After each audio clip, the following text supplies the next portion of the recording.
Hello అండి. నా BTech అయిపోగానే డిసైడ్ అయిపోయాను. మళ్ళీ ఎగ్జామ్స్ జోలికి మాత్రం వెళ్ళకూడదురా బాబు అని. కానీ తప్పట్లేదు. ఇక్కడ చూసారా మా మమ్మీ ఎంత సీరియస్‌గా మాట్లాడుతుందో అండ్ నన్ను చూడగానే స్మైల్ ఇచ్చేసి ఆల్ ది బెస్ట్ చెప్తుంది. అండ్ మా అక్క కూడా ఏంటి వీళ్ళది చూస్తుంటే నేనేదో పెద్ద ఎగ్జామ్ రాయడానికి వెళ్తున్నా అంటే, మా బావ ఏదైనా ఎగ్జామే కదా అన్నారు. మా బుడ్డోడిని చూసారా వాడి ఇన్నోసెన్స్ దాన్ని తీసుకొచ్చి నాకు సర్ప్రైజ్ అంటున్నాడు.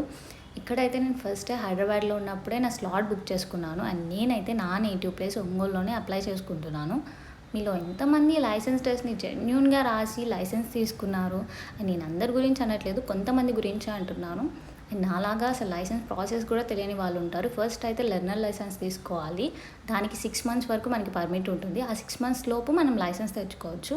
ఫస్ట్ లెర్నర్ లైసెన్స్ కోసం అయితే ఆన్‌లైన్ టెస్ట్ రాయాలన్నమాట. ఔట్ ఆఫ్ 15, 12, 13 వస్తే పాస్ అయిపోతాం. తర్వాత 6 మంత్స్ లోపు టెస్ట్ రైడ్ ఇస్తే మనకి లైసెన్స్ వచ్చేస్తుంది. అండ్ ఇక్కడైతే నేను లైసెన్స్ టెస్ట్ పాస్ అయ్యానని